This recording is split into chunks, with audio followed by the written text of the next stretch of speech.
Boxing has a quirky way of scoring. It's round by round, and unless there's a knockdown, it's just 1 point per round. Yeah. So sometimes you could see a fight at the end, you go, fighter A won. But when you break it down round by round, you go, oh, I guess it was 6-6. Wishing you nothing but the best. Everybody believes you're a rising star, and I hope it proves true. And thus far, you're doing your thing. Congratulations to you.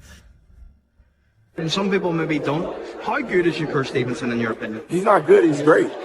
And I think tomorrow the world will take notice of how great he is. There's a reason why certain fighters didn't want to take the chance to step in the ring with this fighter. Stephen A. Smith and Max Kellerman applauded Shakur's velocity and cadence, noting he appeared crisp, composed, and thoroughly dominated Teofimo.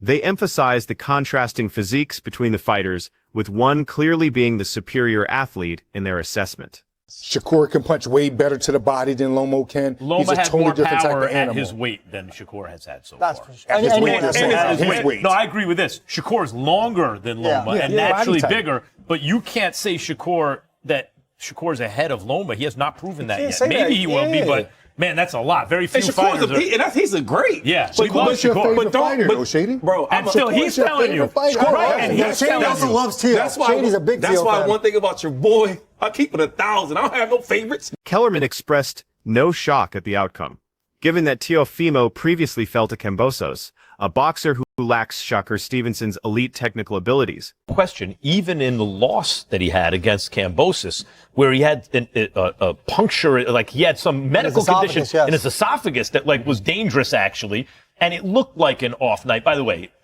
George Kambosos doesn't like when I say this, and I apologize. I understand it feels unfair to you, and maybe. Following his defeat with a damaged eye, Teofimo acknowledged his strategy backfired, conceded the superior fighter prevailed, and demonstrated class in defeat. Thoughts on tonight?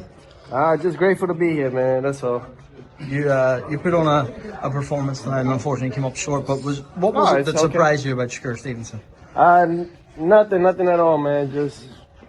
Just didn't come with the right plan. That's all. Better man won tonight. Good for him. Do you feel like you'd like to run it back at some point with Shakur? I know you're someone that always wants to. Like that time Kambosos beat you, you want to do it straight away, right? We'll see what happens next, man. I'm gonna let my team do the work on that.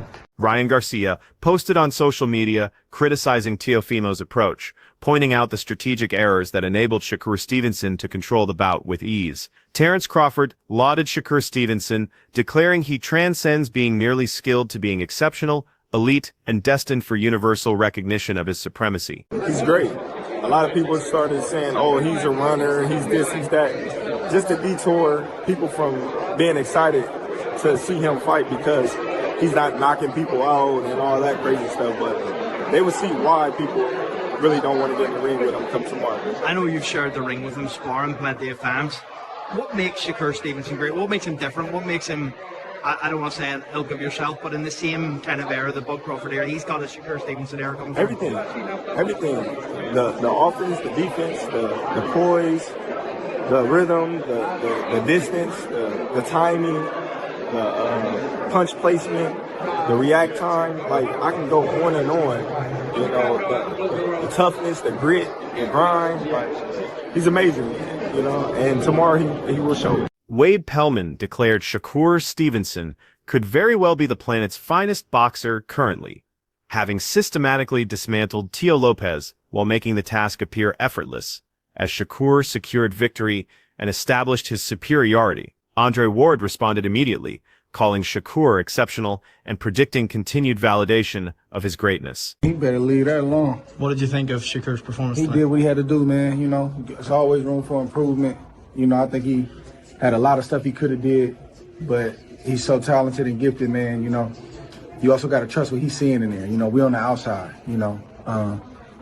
But I think he put on a tremendous performance, and obviously, you know, the level he's at, you always look for things he could do better, you know. What did you see from the outside that he might? I mean, I'm just saying, like, you know, like I think it was a lot of body work and stuff like that. He could have touched on, but again, he's in there, you know. So he's seeing stuff, he's feeling the punches. We not, so you got to trust what he's seeing. Teofimo just couldn't get going. He put on well, he tried to get going. He just wasn't allowed to. So it's just the distance and range that Shakur has just perfected throughout the years. and then making him pay when he does that discourages him to not want to punch anymore. And I think he was out of answers in the first round. Ward positioned Shakur among the globe's elite quartet of fighters, predicting sustained excellence and commanding performances ahead. Honestly, I think he didn't really have any answers. When Teo starts doing little certain things with his hands and starts playing the clown game, he out of answers. He's down to just one shot. So Shakur just stayed focused, stayed locked in. And, you know, was at 4 divisions now? 26, 30, 35, 40. How good is Shakur? I interviewed Terence Crawford We and he don't said know. he could be the We greatest don't of all know. time. We don't know. He's not done yet. You know, he's not done yet. He's a great for sure. How great, we're going to see. You know, he got a lot. He can box as long as he wants to box. Lennox Lewis analyzed Shakur Stevenson's systematic dismantling of Teofimo Lopez, explaining the difficulty of countering such exceptional mobility and anticipating Shakur's continued excellence. Man, let me tell you, Shakur moved so well. He won every round, and he was just a step ahead with quickness and just with, you know, just the plan himself. Great plan coming in, and he did well.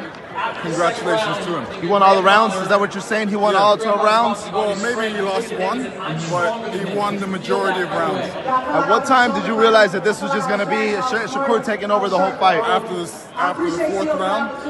After the 4th round? Yeah. Teofimo, it seems like he couldn't just get it going. Like, he just tried differently going up and down. The counters were getting him. Yeah. What could he done differently tonight? I don't know. You know, it's difficult to box against a great mover like that. And, you know, he tried. He definitely tried. His dad was emotional. You know, he wanted him to do better, but, you know, this is boxing.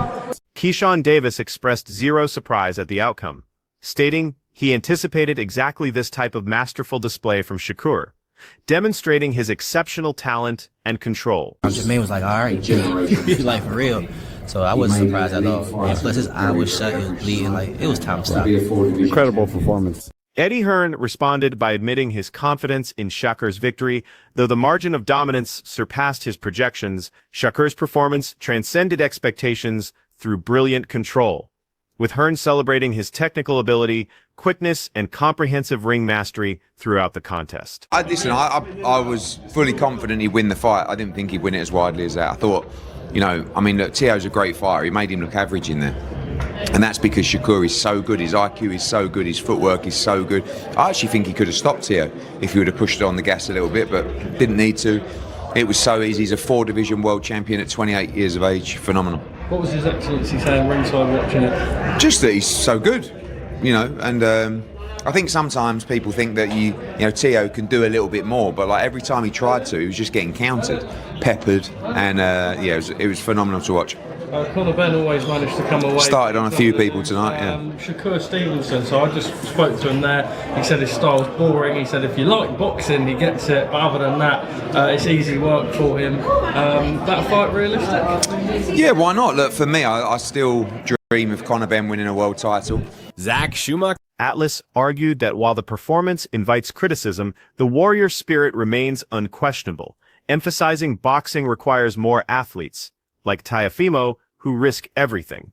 He provided fans the spectacle they craved through pure courage and resolve, earning respect for that dedication and valor, since total commitment defines the sport's greatness and commands admiration beyond outcomes. Teddy Atlas reacted during the broadcast, voicing frustration with Teofimo's showing to that point, calling it inadequate, given all the pre-fight promotion and his father's theatrics, demanding superior execution. Atlas recognized Teofimo had plenty of time remaining, but criticized this disappointing opening, noting a minor clash of heads likely caused by Teofimo's forward-rushing, top-heavy approach. While some officials might reward pressure over technical boxing, Atlas stressed that aggression requires effectiveness rather than wild charging. Listen, Bud, what you said, some people said 2-2.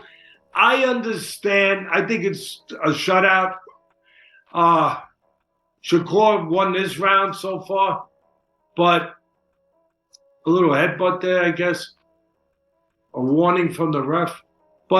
And that's probably the fault of Teo, be honest. He's rushing in head heavy, top heavy. But some judges like the aggressor more than the tactician. But for me, it's got to be effective aggression. It can't just be aggression. And a little bit better close to the round by Lopez.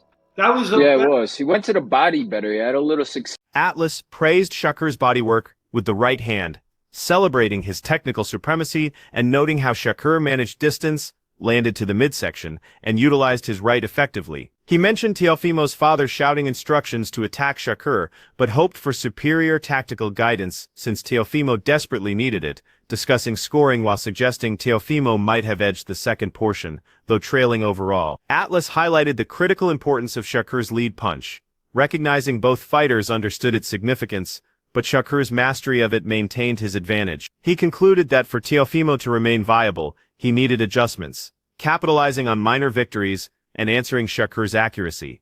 Otherwise, Shakur's control would persist, and Teofimo would face an insurmountable deficit. His friend Terence Crawford, the great Terence Crawford, and I think they were making fun, to be honest. I think they were chiding Lopez and his father. I think they were chiding Lopez and his father a little bit. Yeah, there was a lot of talk before this fight and some nasty stuff said on both sides. But you'd like to think after the fight that they gained some respect and put that to bed.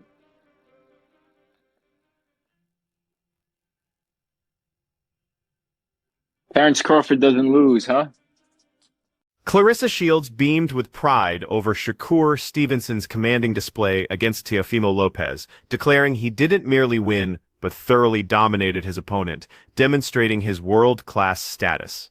She praised his accuracy, velocity, and strategic genius, observing how seamlessly he managed the bout's rhythm from beginning to end, emphasizing such exhibitions cement Shakur's elite standing and confirm his championship pittance among the division's top quartet. Shields admired his blend of defensive excellence with crisp offensive work, maximizing efficiency while remaining calm under fire, noting that despite Teofimo's attempted modifications, Shakur's craft, precision, and ring intelligence rendered him unreachable. For Shields, this contest clearly showcased Shakur's ability, determination, and position among today's premier boxers. Yeah, I know boxing, and like I told y'all, we was gonna see a little bit of athleticism, but we was gonna see Shakur be using his jab, going to the body, and we saw blood today. Shakur did great today. Only thing I can ask for is stopping. I can't ask for nothing else. What did you think about, obviously, Teo's eye? He never seemed to be able to get into it at all. Is that kind of like the experience you had? He won a round or two, maybe, but that's it. Shakur dominant. He was able to hit him clean first round, able to avoid shots. Shakur is just on his A game. He's sharper, he's stronger, he's better, and now he's a 4-division world champion. I'm so proud of him. Paulie Malignaggi analyzed Shakur Stevenson's exhibition, labeling it a clinic of extraordinary magnitude, admitting while he expected potential excellence from Shakur, the actual performance surpassed his highest projections. He thought a perfect night might yield an easy victory, but witnessed something transcendent, praising Shakur's technical mastery, while noting Teofimo attempted everything, yet couldn't solve Shakur's style, movement, and defensive wizardry. What I just watched was a freaking masterclass beyond epic proportions. I thought Shakur might do something like this, but even this exceeded my expectations. You know, I thought it may be, if Shakur had a really good night, make it look easy and win 9-3, 10-2. This was 12-0, 11-1, and I mean, it was next level type stuff. Teo was trying everything. The various wrinkles to Shakur's style are unbelievable. I mean, I know people like to say he runs. That's because they don't understand what they're watching. I rarely, in my mind, have I ever seen Shakur literally run. Is he defensive? Yes, because he doesn't open up into crazy offensive routines. Okay, yes, so that makes him defensive, but he never really runs. So he's a master of position. I'm always trying to talk about and explain to people that being a master of position is so important, you know, not breaking your position. And what I mean by that is when you make a defensive move, you're not all over the place. Malignaggi addressed critics who claim Shakur retreats, explaining they misunderstand boxing fundamentals, clarifying that Shakur employs defensive tactics, maintains control, and masters positioning rather than fleeing. Each defensive maneuver maintains his balance and offensive readiness. keeping opponents uncertain and preventing sustained attacks. He emphasized authentic defensive expertise allows effectiveness without sacrificing position, unlike inferior fighters who resort to actual running or awkward contortions, comparing Shakur to Floyd Mayweather and Terence Crawford while noting Crawford showed slightly more offense but stressing positional mastery as essential at championship levels. Paulie highlighted Shakur's southpaw lead punch as crisp, precise, adaptable, and nearly impossible to neutralize, ultimately calling him an advanced defensive artist and tactical genius, whose showing exceeded all predictions. When your position is great, it doesn't necessarily mean you punch every time you make a defensive move, but every defensive move you make leaves you balanced enough and in a position enough to be able to punch if you want to, if you have the option to punch. And your opponent sees that, and that's why your opponent doesn't attack as aggressively, because sometimes they do get countered, sometimes they don't. You keep them guessing, but your position is always a position that you can punch off of. When guys aren't great at position, even when they make guys miss or whatever, they'll wind up in contorted position situations where we're not able to punch. That's not a really great defensive fighter, and a lot of times they wind up running and going to flight and so on and so forth. That leads to those kind of lapses where pressure fighters end up getting to guys. But even if you're not a huge puncher, if you're a master of position, you're always going to have the edge. It's just how much of a master are you going to be. Shakur is a next level master of position. He's a defensive specialist. I think the broadcast made a good point. Shakur Stevenson systematically dismantled Teofimo Lopez in their encounter, displaying accuracy, coordination, and exceptional ring intelligence from the initial moments, with Stevenson's lead punch staying clean and precise while managing range and establishing combinations before Lopez could launch meaningful attacks. Lopez attempted early pressure but undermined himself through a dropped lead hand and overextension tendencies that exposed him to Stevenson's crisp, penetrating jab throughout the exchanges. Wasn't the most entertaining fight because it was really a slow-paced type of a fight, pop-shotting, kind of in Shakur Stevenson's pace. And Teofimo Lopez needed to do something different in this fight. He needed to get, Shakur out of his character. He needed to push the pace, which he did in round one, but wasn't successful. He was jumping into his punch. His lead hand was down, and he was getting clipped with every stiff jab possible. I mean, Shakur Stevenson definitely got one of the best jabs in boxing. I've been saying this for a while now, and it's really due to the snap of the punch and the relaxation. He's so relaxed in the pocket. He's so relaxed in the contest's rhythm suited Stevenson perfectly as he controlled tempo through smooth, effortless movement without forcing confrontations while maintaining excellent defensive fundamentals. His coordination proved flawless, enabling clean counterpunching and neutralizing Lopez's advances, and while the fight lacked constant fireworks, it showcased Stevenson's technical mastery and validated his jab's reputation as boxing's finest currently. Lopez managed brief success in round one, but Stevenson's range and tempo control demonstrated clear dominance throughout, delivering a tactical exhibition that removed questions about his ability and strategic brilliance inside the squared circle. Shout out to Teofimo Lopez. He tried his best. Shout out to Turkey Al-Sheikh for putting on the fight. But this was definitely a masterclass. If anything, Teofimo Lopez might have won one round out of this whole fight. But Shakur, just a masterclass. Now, he calls out Conor Benn. Conor Benn comes into the ring, says, "You too small." But also, Shakur Stevenson says he wants that rehydration clause, the same rehydration clause you put Chris Eubank through. So, I don't know if this fight's going to happen due to the fact that, I don't know if, Conor Benn is really willing to do that, knowing that, Conor Benn is #1 in the WBC, looking for that Ryan Garcia. That concludes today's content. Keep watching for our next episode.